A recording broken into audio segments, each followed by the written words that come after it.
Chapter 1, A Testament to Freedom, the Book of Exodus. A story of faith, courage, and liberation from slavery to freedom. A timeless testament to faith. God's unwavering love, hope, and resilience. Freedom, both physical and spiritual. Chapter 2, A Reluctant Leader, a Faithful Servant. At the heart of the Exodus story stands Moses, a reluctant leader chosen by God.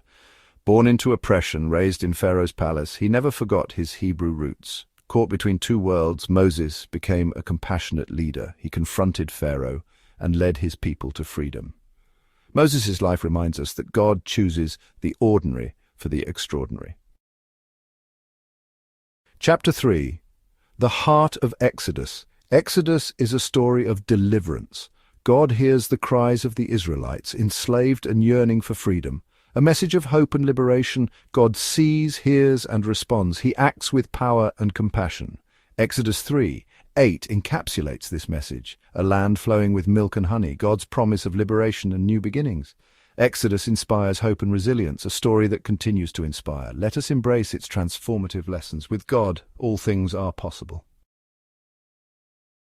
Chapter 4, Moses' early life. Moses' story begins in Egypt, a land of both grandeur and cruelty. Born into a time of oppression, his people, the Israelites, endured forced labor and unimaginable hardship under Pharaoh's rule. Yet Moses' early life was one of privilege and protection. He was raised in the Pharaoh's palace, shielded from the suffering of his people. Despite his privileged upbringing, Moses never forgot his Hebrew roots. He carried within him the knowledge of his people's plight. A seed of compassion for the Israelites was sown in his heart, a seed that would blossom into a profound sense of justice. Life in the Pharaoh's palace offered Moses a life of ease and comfort. He had access to the finest education, the most luxurious surroundings, and the highest echelons of Egyptian society. Yet something within him stirred. A longing for something more, a deeper purpose, began to take root. Little did he know that his life was about to take an extraordinary turn, one that would forever alter the course of history. Chapter 5, A Divine Encounter. Section 2, The Burning Bush, a Divine Encounter. Moses' life took a dramatic turn in the wilderness near Mount Horeb. It was there, while tending his flock, that he encountered a sight that would change his destiny, a burning bush that was not consumed by the flames. This was no ordinary fire. It was a manifestation of God's presence, a beacon calling Moses to a higher purpose. Curiosity drew Moses closer to the burning bush. As he approached, a voice called out to him. It was the voice of God, speaking from the midst of the fire. God revealed his plan to Moses, to deliver the Israelites from slavery in Egypt and lead them to a land flowing with milk and honey. This encounter with the divine filled Moses with awe and trepidation. He stood before the Almighty, his life forever changed. The burning bush became a symbol of God's presence, a reminder that the divine could appear in the most unexpected of places. It was a call to action, a summons to embrace a destiny far greater than Moses could have ever imagined. Chapter 6, Moses, Hesitation and God's Reassurance. Section 3, Who am I? Moses' hesitation and God's reassurance. God's call, however, was met with hesitation from Moses. Who am I, he questioned, that I should go to Pharaoh and bring the Israelites out of Egypt? He felt inadequate, overwhelmed by the enormity of the task before him. Doubts clouded his mind, whispering fears of failure and rejection. Yet God, in his infinite wisdom and compassion, reassured Moses. I will be with you, he promised. This divine assurance became a source of strength for Moses, a beacon of hope in the face of daunting challenges. God was not looking for a perfect leader. He was looking for a willing heart, a vessel through which his power could flow. God also revealed to Moses his sacred name, Yahweh, meaning I am who I am. This name signified God's eternal nature, his self-sufficiency, and his faithfulness to his promises. It was a name that would empower Moses and the Israelites throughout their journey. Chapter 7, Aaron, Moses' spokesperson. Section 4, The Voice of God. Aaron, Moses' spokesperson. Understanding Moses' concerns about his lack of eloquence, God appointed Aaron, his brother, as his spokesperson. Aaron, with his natural gift for speaking, would become Moses' voice, conveying God's message to Pharaoh and the Israelites. This partnership between Moses and Aaron highlighted the importance of collaboration and recognizing individual strengths. It demonstrated that God often uses people's unique talents to accomplish his purposes. Moses, the reluctant leader, found support and encouragement in his brother. Together they would face the might of Egypt, armed with God's power and their unwavering faith. The appointment of Aaron demonstrated God's understanding and compassion for human limitations. He knew that Moses, despite his initial hesitation and perceived weaknesses, possessed the inner strength and determination to lead. By providing Aaron as his spokesperson, God equipped Moses for the task ahead, enabling him to fulfill his destiny as the deliverer of his people. Chapter 8. Moses embraces his destiny, Section 5. A shepherd-turned-leader, Moses embraces his destiny. With God's reassurance and Aaron by his side, Moses embraced his destiny. He left the familiarity of the wilderness and returned to Egypt, his heart heavy with the plight of his people. The shepherd, once content with a simple life, was now an instrument of God's liberation, a beacon of hope for the oppressed. His journey would be fraught with challenges and uncertainties, yet Moses carried within him the unwavering promise of God's presence and the burning desire to set his people free. He was a testament to the transformative power of faith, a shining example of how God can use ordinary individuals to accomplish extraordinary things. Chapter 9, Moses and Pharaoh, Section 1, a confrontation of power, Moses and Pharaoh. Moses, armed with God's authority, faced Pharaoh, the embodiment of Egyptian power. "Let my people go, that they may hold a feast to me in the wilderness." Pharaoh refused, blinded by pride and the illusion of his own divinity. "Who is the Lord that I should obey his voice and let Israel go? I do not know the Lord, and I will not let Israel go." This set in motion events that would shake Egypt. It was a confrontation between two worldviews. Moses represented freedom and justice, hearing the cries of the oppressed. Pharaoh represented tyranny and oppression, clinging to power. Chapter 10, a harbinger of doom, Section 2. The Nile turns to blood, a harbinger of doom. As Pharaoh hardened his heart, God unleashed a series of plagues upon Egypt, each one a devastating display of his power and a judgment against Pharaoh's defiance. The first plague struck at the very lifeblood of Egypt, the Nile River. The mighty river, revered as a god by the Egyptians, turned to blood. The stench of death permeated the air as fish died, and the river became unfit for drinking. The Egyptians, reliant on the Nile for their very survival, faced a terrifying reality. Their gods were powerless against the God of the Israelites. Even Pharaoh's magicians, with their secret arts, could only replicate the plague, not stop it. The plague of blood was both a physical and symbolic blow to Egypt. It demonstrated that their gods, including the Nile itself, were no match for Yahweh, the one true God. The blood served as a harbinger of the destruction to come, a grim foreshadowing of the plagues that would follow. Chapter 11, a plague of infestation, Section 3, frogs, lice and flies, a plague of infestations. As Pharaoh remained unyielding, the plagues intensified, each one more horrific than the last. Frogs swarmed the land, invading homes, beds, and even Pharaoh's palace. Their incessant croaking filled the air, a constant reminder of God's judgment. Following the frogs came hordes of lice, infesting both man and beast. These tiny creatures, a source of constant irritation, served as a humbling reminder of human vulnerability in the face of God's power. The air grew thick with flies, swarming through the streets and homes of Egypt, a buzzing testament to Pharaoh's stubborn refusal to heed God's command. These plagues of infestation brought disease and discomfort, disrupting daily life and pushing the Egyptians to the brink of despair. Yet Pharaoh's heart remained hardened. He clung to his pride, refusing to acknowledge the might of Yahweh or the plight of the Israelites. Chapter 12. Striking at the heart of Egypt, Section 4. Pestilence and boils striking at the heart of Egypt. The plagues continued to escalate, targeting not only the environment but also the Egyptians themselves. A deadly pestilence swept through the land, striking down livestock and filling the air with the stench of death. This plague attacked the Egyptians' livelihood and their sense of security. It demonstrated that even their most prized possessions were not safe from God's judgment. Then came the plague of boils, painful and disfiguring sores that afflicted the Egyptians, including the magicians who had dared to challenge God's power.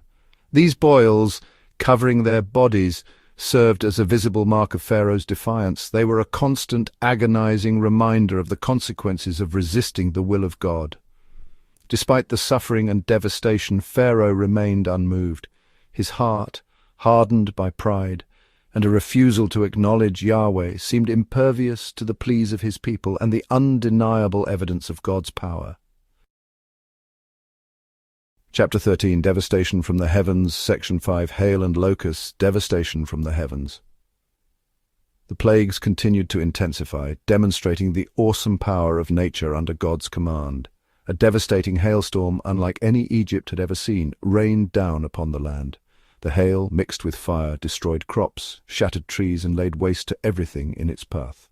As if the hailstorm wasn't enough, swarms of locusts descended upon Egypt, devouring any vegetation that had survived the hail. The land, once fertile and abundant, was stripped bare, a testament to the devastating consequences of Pharaoh's stubborn pride. These plagues, striking from the heavens, demonstrated that Pharaoh's dominion was an illusion. The God of the Israelites controlled the very forces of nature, and he was using them to break Pharaoh's will and deliver his people. Chapter 14, A Palpable Terror, Section 6, Darkness descends, a palpable terror. A thick, palpable darkness enveloped Egypt, a darkness so profound that it could be felt. For 3 days and 3 nights the Egyptians lived in utter darkness, their world plunged into chaos and fear. This darkness was more than just the absence of light. It was a spiritual darkness, a reflection of the hardness of Pharaoh's heart. The Israelites, however, were spared from this plague. Their homes were illuminated, a stark contrast to the darkness that engulfed the Egyptians. This separation highlighted the distinction between those who followed God and those who defied him. It served as a powerful reminder that God protects and provides for his people, even in the midst of judgment. During this time of darkness, Pharaoh faced his own inner demons. The plagues had taken their toll, revealing the fragility of his power and the futility of his defiance. Chapter 15, A Nation in Mourning, Section 7. The Death of the Firstborn, a nation in mourning. The 10th and final plague was the most devastating of all. God, in his righteous judgment, struck down the firstborn of every Egyptian family, from the firstborn of Pharaoh himself to the firstborn of the lowliest servant. A night of unimaginable grief and sorrow descended upon Egypt as the cries of mourning filled the air. This final plague, the death of the firstborn, was a poignant reminder that life is precious and that defiance against God has dire consequences. It was a heart-wrenching tragedy, one that finally broke Pharaoh's will. In his grief and despair, Pharaoh finally relented, allowing the Israelites to leave Egypt. The Israelites, however, were spared from this final plague. God had instructed them to sacrifice a lamb and mark their doorposts with its blood. This act of obedience, a sign of their faith in God's promise of deliverance, served as their protection. The angel of death, seeing the blood, passed over their homes, sparing their firstborn sons. Chapter 16. The Israelites' exodus begins. The death of the firstborn broke Pharaoh's spirit, and he commanded the Israelites to leave Egypt. Chapter 17. The first Passover. God provided the Israelites with a way of escape through the Passover, a testament to his mercy and deliverance. Chapter 18. Protection through obedience. The Israelites found solace in their obedience to God's command, marked by the blood of the Passover lamb. Chapter 19. The Exodus begins. At midnight, the Israelites began their exodus from Egypt, carrying the promise of God's presence. Chapter 20. A moment of truth. The Israelites, led by Moses, reached the Red Sea with Pharaoh's army in pursuit. Chapter 21. A miraculous escape. Moses raised his staff and the Red Sea parted, allowing the Israelites to escape. Chapter 22. The journey begins. The parting of the Red Sea marked the beginning of the Israelites' journey through the wilderness. Chapter 23. Manna and the miracle of provision. God provided manna from heaven, a daily reminder of his care and provision. Chapter 24. Quenching thirst in the desert. God instructed Moses to strike a rock and water gushed forth, quenching the Israelites' thirst. Chapter 25, Trust, Depending, and Gratitude. The wilderness taught the Israelites to rely on God's faithfulness and cultivate gratitude. Chapter 26, A sacred encounter awaits. At Mount Sinai, God established a covenant with the Israelites, shaping their identity and destiny. Chapter 27, Foundations of a Covenant Relationship. God inscribed the Ten Commandments, the foundation of his covenant with the Israelites. Chapter 28, Guidelines for Holy Living. The Book of the Covenant provided a detailed blueprint for life within the covenant community.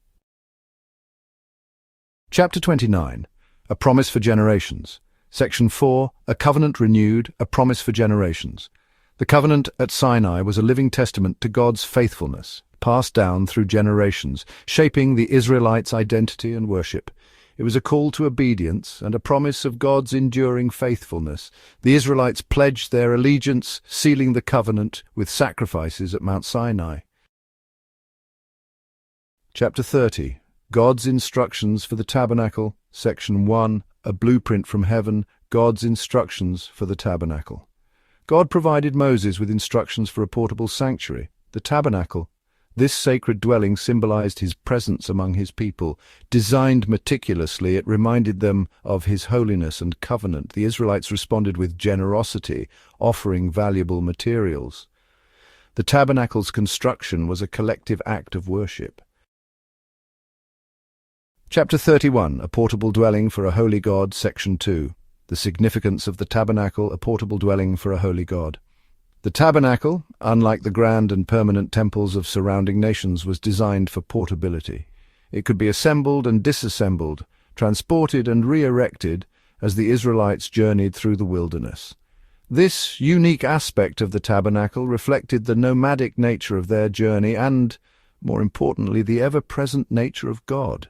The tabernacle, though a physical structure, was much more than just a tent. It was a powerful symbol of God's presence, dwelling amidst his people. It was a place where heaven and earth met, where God's holiness intersected with human experience, a sacred space set apart for worship, sacrifice, and encounter with the divine. The very presence of the tabernacle in their midst served as a constant reminder of God's covenant faithfulness. It was a tangible assurance of his promise to be their God and to dwell among them. It was a beacon of hope, a symbol of his protection, and a source of comfort and guidance as they navigated the challenges of the wilderness. Chapter 32, Reflecting God's Holiness and Presence. Section 3, The Tabernacle's Design, Reflecting God's Holiness and Presence. The tabernacle's design, meticulously detailed in God's instructions to Moses, was rich with symbolism, each element pointing to God's character and his relationship with his people. It consisted of a courtyard, an outer tent known as the Holy Place, and an inner sanctuary called the Holy of Holies, each area progressively more sacred, reflecting the Israelites' journey towards a deeper understanding of God's presence. The courtyard, accessible to all the Israelites, housed the altar of burnt offering, where sacrifices were made, atoning for sin and demonstrating their devotion to God. The laver, a large basin filled with water, stood nearby, reminding them of the need for ritual cleansing before approaching a holy God. The holy place, accessible only to the priests, contained the golden lampstand, or menorah, which illuminated the sacred space, symbolizing God's presence and guidance. The table of showbread with its 12 loaves of bread represented the 12 tribes of Israel and God's constant provision. The altar of incense, where fragrant incense was burned daily, symbolized the prayers of God's people ascending to him. Chapter 33, The Heart of Israelite Life. Section 4, A Place of Worship, Sacrifice, and Encounter. The Heart of Israelite Life. The Holy of Holies, the innermost chamber of the tabernacle, housed the Ark of the Covenant, a sacred chest containing the stone tablets inscribed with the 10 Commandments. This most holy place, accessible only to the high priest once a year on the Day of Atonement, represented God's presence in its most profound form. The tabernacle stood at the very heart of Israelite life in the wilderness. It was the focal point of their worship, the place where they gathered to offer sacrifices, to seek God's guidance, and to experience his presence. The rituals and ceremonies performed within its sacred precincts shaped their understanding of God, their relationship with him, and their identity as a people set apart for his purposes. The tabernacle served as a constant reminder of God's holiness and his desire to dwell among his people. It was a testament to his faithfulness, to his covenant promises, a symbol of his presence and a source of hope and comfort as they journeyed toward the promised land. Chapter 34, Reflecting on Exodus. Section 1. A Journey of Faith and Deliverance. Reflecting on Exodus. The journey of the Israelites from slavery in Egypt to Mount Sinai is a testament to faith and deliverance. Their story resonates with our own struggles and hopes. We face challenges, but we are not alone. God hears our cries and walks with us. The Exodus story invites us to trust in his power and love. It speaks to our need for deliverance and liberation. Chapter 35. Faith, Freedom, and God's Presence. Section 2. The enduring themes of Exodus: faith, freedom, and God's presence. The book of Exodus is a tapestry woven with threads of faith, freedom, and God's presence. These themes form the fabric of the Israelites' journey and offer timeless lessons for our lives today. Faith is an active trust in God's power and faithfulness. Abraham's sacrifice, Moses' confrontation with Pharaoh, and the Israelites' trust in the wilderness are powerful examples. Freedom is the presence of God guiding and providing for his people. True liberation comes through God's power. God's presence is manifested in extraordinary ways: the burning bush, the parting of the Red Sea, the pillar of cloud and fire, the manna from heaven, and the voice from Mount Sinai. Yet, God's presence is not confined to miracles. He is present in the quiet whispers of our hearts, in the everyday moments of our lives. Chapter 36. Embracing the Legacy of Exodus, Section 3. A timeless message for today: embracing the legacy of Exodus. The book of Exodus, though written centuries ago, speaks with remarkable relevance to our lives today. Its timeless message of faith, freedom, and God's presence transcends time and culture. The Exodus narrative challenges us to examine our own lives, to identify the areas where we may be enslaved. It invites us to cry out to God, to seek his deliverance, and to trust in his power to set us free. The legacy of Exodus is a legacy of hope. It is a reminder that God hears the cries of his people and remains faithful to his promises. Like, share, and subscribe for more Bible insights, faith-filled encouragement, and spiritual growth. God bless you, my friend.